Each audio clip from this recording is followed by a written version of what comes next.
Bismillahirrahmanirrahim. Kalau tidak kerana bulan, takkan mentari terbit pagi.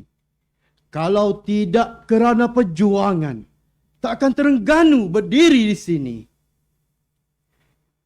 Sekalun apresiasi saya hulurkan buat pengurusi majlis, para dewan, div-div kehormat yang disanjungi, barisan para hakim yang bijaksana lagi adil. Seterusnya hadirin hadirat yang dikasihi, dekat di hati. Assalamualaikum warahmatullahi wabarakatuh. Salam satu UMNO, satu pejuang agama, bangsa dan tanah air. Dengan tema yang sentiasa signifikan, apa aspirasi wajah baru Bumi Putera 2050 yang akan meniti bicara pada hari ini, yang akan saya kupas satu persatu. Sebelum berkata bersalut hujah, sebelum berbicara jauh melangkah, izinkan saya mentakrifkan frasa-frasa penting yang akan mendukung kekuatan pidato saya pada hari ini. Aspiration. QE. Baufu. Tatlaluat. Aspirazioni. Yaman. Itu adalah jenis-jenis bahasa di dalam satu perkataan aspirasi. Aspirasi dalam Kamus Dewan Bahasa edisi keempat yang bermaksud keinginan atau hasrat yang kuat yang ingin dicapai. Seperti mana keinginan UMNO untuk kesejahteraan rakyatnya. 2050 adalah di mana satu zaman dan satu era yang tidak dapat dijangka oleh pemikiran manusia pada hari ini. Di mana pada masa itu, kemungkinan teknologi yang ada pada masa itu, 2050, adalah teknologi yang cukup tinggi. Kemungkinan pada masa itu, penggunaan robot, pembelian menggunakan digital, atau pada masa itu juga kemungkinan kita tidak lagi melancung ke negara-negara. Bahkan mungkin pada masa itu kita akan melancung ke planet-planet luar daripada bumi. Itu adalah teknologi kemungkinan 2050 yang kita akan capai pada masa itu. Di dalam pidato saya akan kupas 4 aspek. Dari segi agama, dari segi pendidikan, dari segi ekonomi dan politik. Hujah saya yang pertama. Dari aspek agama,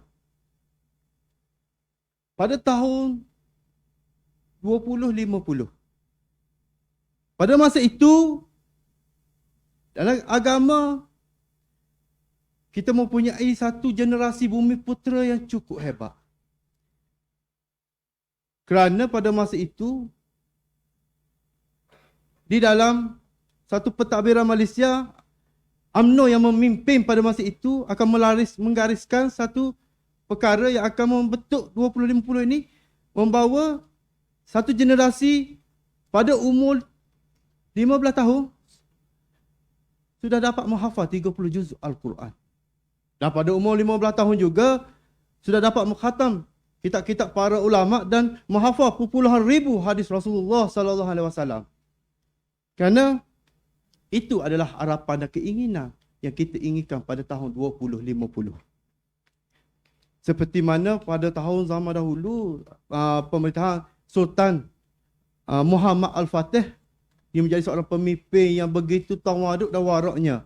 Seorang pemimpin yang tidak meninggalkan solat fardu 5 waktu, solat tahajud, solat witir, duha. Itu adalah pemimpin yang kita harapkan yang akan berada di pada tahun 2050. Itu daripada segi aspek agama.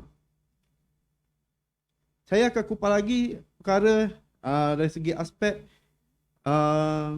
pendidikan. Alhamdulillah, hari ini kalau kita berbalik sekejap kepada masa yang lepas, pada tahun mungkin 1970, pada masa itu semua orang tidak terjangka. Pada tahun 2021 pada hari ini, kita akan menggunakan satu platform media sosial yang orang menggunakan Instagram, Facebook, Twitter, TikTok pada hari ini. Pada 1970 tidak pernah siapa-siapa yang menjangka perkara ini akan berlaku. Kan dulu pada tahun itu kalau ada telefon hanya boleh berbicara sahaja. Wajah pun kita tidak boleh melihat. Pemandangan pun kita tidak dapat melihat. Hanya berbicara untuk berhubung dengan orang yang jauh. Tapi pada hari ini, sahkah kita berada di dunia mana sekalipun, kita boleh berhubung dengan sanak saudara, rakan-rakan yang berada di luar negara sekalipun dengan teknologi yang cukup pada hari ini. Hadirin, hadirat yang dikasihi. Dalam aspek pendidikan juga, pada masa itu, pelajar dalam kelas ijazah yang tertinggi. Mungkin pada masa itu ijazah triple major daripada Universiti Sains Islam, USING. Daripada akaun, matematik dan syariah. Triple major. Dan juga mendapat MBA di INSEAD Perancis. Dan juga mengambil PhD di University Harvard di USA dan jadi salah seorang pelajar yang terbaik di universiti tersebut. Itulah harapan yang saya harapkan pada tahun 2050. Dan UMNO lah yang akan menjadi penungkap dan akan menjadi pendokong kepada generasi tersebut untuk mencapai hasrat yang kita harapkan pada hari ini. Hadirin, hadirat yang dikasihi. Dalam ekonomi, pada hari ini 2021 kita berada di kedudukan 40 daripada 178 negara dalam dunia. Dan kita berada di kedudukan yang kelima daripada negara-negara Asia dalam aspek ekonomi. Tak mustahil pada tahun 2050 negara Malaysia akan mencapai di tahap mungkin top 5 di dalam dunia dan mungkin yang teratas di dalam negara-negara Asia. Dengan kemajuan dan teknologi yang tinggi yang kita akan lakukan. Kerana pada masa itu, pada masa ini, 2050, segala teknologi yang ada pada masa itu memang cukup tinggi. Dan pelajar yang kita harapkan pada masa itu bukan yang UMNO lahirkan generasi pada masa itu bukan sekadar melahirkan generasi sebagai pengguna, tetapi sebagai pencipta.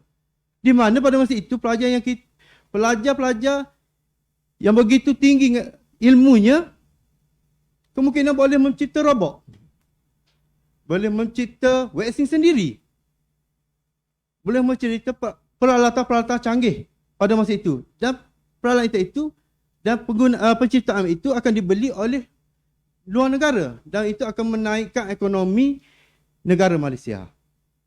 Itulah yang saya sebagai seorang anak muda harapkan dan inginkan pada tahun 2050. Kita tak nak lagi bercerita pasal zaman-zaman yang kata sudah lepas. Itu sudah berlalu. Kita ingin melihat perkara yang di hadapan di mana pada hari ini parti UMNO lah yang kena betul kulumus untuk melakukan sesuatu perkara supaya impian dan hasrat ini pasti tercapai. Dan daripada segi politiknya, dalam aspirasi untuk tahun 2050 di mana pada masa itu kita boleh mengiklankan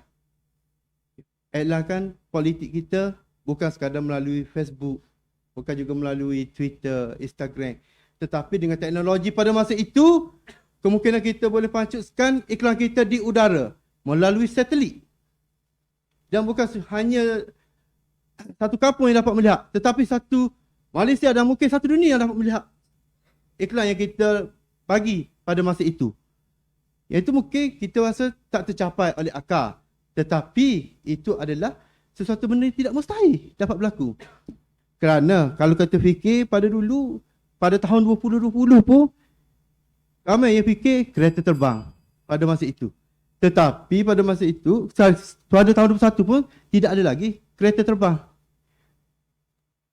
Inilah yang kita harapkan sekiranya 2050 kita merealisasikan kembali impian-impian yang kita inginkan ini supaya menjadikan kenyataan. Contoh seperti mana dalam pemodenan pertanian. Pada hari ini kalau kita melihat petani memerlukan pekerja yang begitu ramai. Tetapi di luar negara sekarang ini dia menggunakan jentera yang cukup hebat seperti drone, kapal terbang untuk membuat satu pertanian yang cukup yang luas dan tidak memerlukan pekerja yang ramai.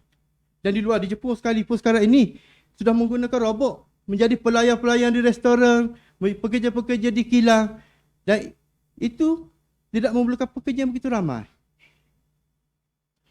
Jadi pada hari ini 2050, apa yang anda lihat di hadapan hari ini, inilah 2050. Bayangkan 2050. Di hadapan anda pada hari ini, saya sebagai seorang Latif Corporation, CEO yang mempunyai syarikat di serata dunia, terutamanya di Dubai, Eropah dan Amerika Syarikat, yang mempunyai saham terbesar di dalam syarikat konglomerat di dunia yang hampir 10 trilion.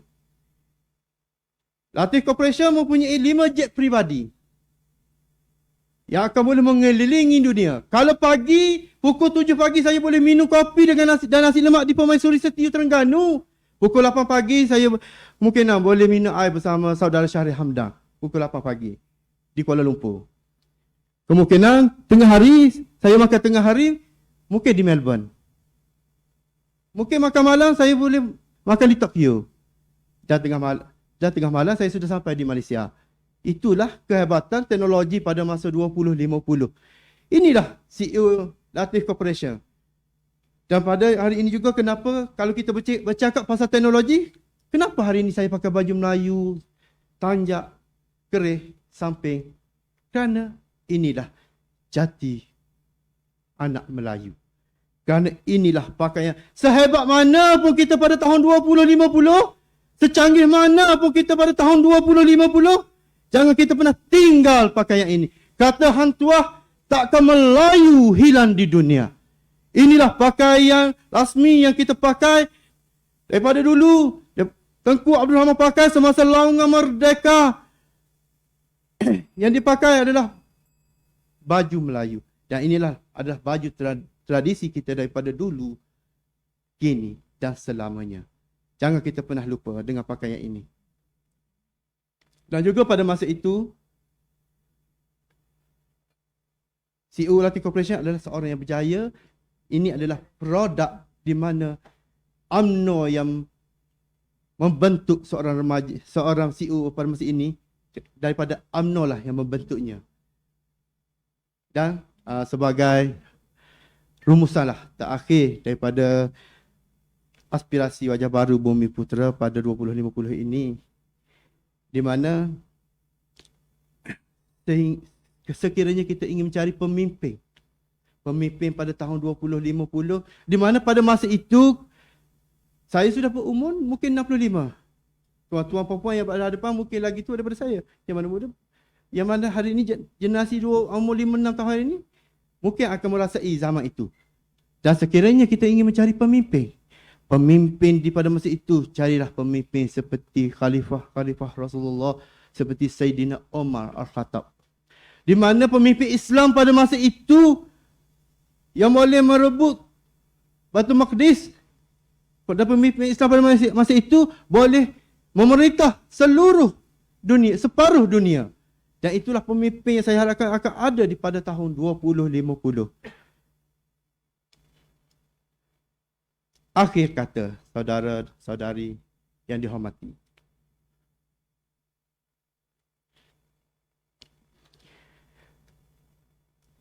kalau ke-12 kita gagal, ke-13 kita bangkit. Kalau ke-14 kita tewas, ke-15 kita pasti menang. Kerana perjuangan ini perjuangan darah dan maruah. Ayo, genggam tangan kuat-kuat. Kita laungkan kata-kata keramat. Hidup UMNO! Hidup UMNO! Hidup UMNO! Wabillahi taufiq wa hidayah. Assalamualaikum warahmatullahi wabarakatuh. Tahniah, Saudara Abdul Latif. Satu soalan yang ingin saya tanya. Apabila mendengar aspirasi yang telah dikemukakan, itu kagumkan. Sehingga dia kata, tahun 2050 kita tidak lagi melancong untuk pergi ke negara-negara lain, tetapi pergi ke planet lain. Dan orang Melayu pada satu ketika nanti bukan sekadar pengguna kepada teknologi moden, tetapi sebagai pencipta. Termasuk kalau ada penyakit seperti sekarang, dialah pencipta vaksin, bukan pengguna vaksin yang dicipta. Untuk mencapai satu tahap yang sebegitu tinggi, apakah dasar kita memberi perlindungan pada Melayu sekarang, atau selalu dikatakan Melayu memerlukan tongkat, perlu diteruskan ataupun ada satu pendekatan lebih baru daripada soal perlindungan? Kerana perlindungan dikatakan melambatkan keupayaan orang Melayu untuk bersaing, apatah lagi untuk menjadikan Latif Corporation itu satu corporation bertaraf dunia. Di dunia tidak ada perlindungan. Apakah perlu ada satu pendekatan baru yang perlu diperkenalkan oleh UMNO ataupun kepimpinan negara pada masa sekarang? Okay. Assalamualaikum warahmatullahi wabarakatuh. Terima kasih kepada juri yang bertanya. Untuk mencapai tahap di mana perkara yang saya ceritakan tadi, satunya, saya ingin sentuh dulu, sebetulnya dari sekitar hari ini kita kena berterima kasih kepada UMNO. Kerana pada hari ini UMNO telah mewujudkan institusi-institusi yang ada pada hari ini seperti UIA, UNIZA, Imtiaz, yang akan membentuk generasi akan masa akan datang. Kerana institusi inilah yang akan memberi kepada anak muda Bumi Putera pada masa akan datang. Jadi sekiranya kita fikir kepada perlindungan daripada yang kita harapkan ini, pada masa itu penciptaan kita sudah cukup hebat, Tuan Juri. Kerana pada masa itu dari segi perlindungan, bahkan kalau roket ke luar negara pun kita boleh mencipta, apatah lagi perlindungan yang kata sedikit sah, bahkan vaksin yang kita vaksin pun kita boleh lakukan. Dari segi perlindungan yang kita rasa ini adalah tidak ada masalah pada masa itu. Kerana perlindungan yang ada pada masa itu, kalau kita berada di luar negara sekali ke mana sekalipun, UMNO sebagai penukar, dan saya percaya dengan kepimpinan UMNO pada hari ini akan memikirkan tentang perlindungan rakyat sejahtera. Kerana UMNO adalah UMNO untuk rakyat. Ya, jadi saya perkara itu saya tidak risau dalam perlindungan dari segi apa yang Tuan Juri tanya tadi. Jadi kerana pada tahun 2050 adalah negara yang begitu moden dan begitu teknologi. Yang begitu tahun itu, dan pada masa itu juga kita rasa tidak ada masalah daripada segi moral pun kita tidak ada masalah pada masa itu. Sekian.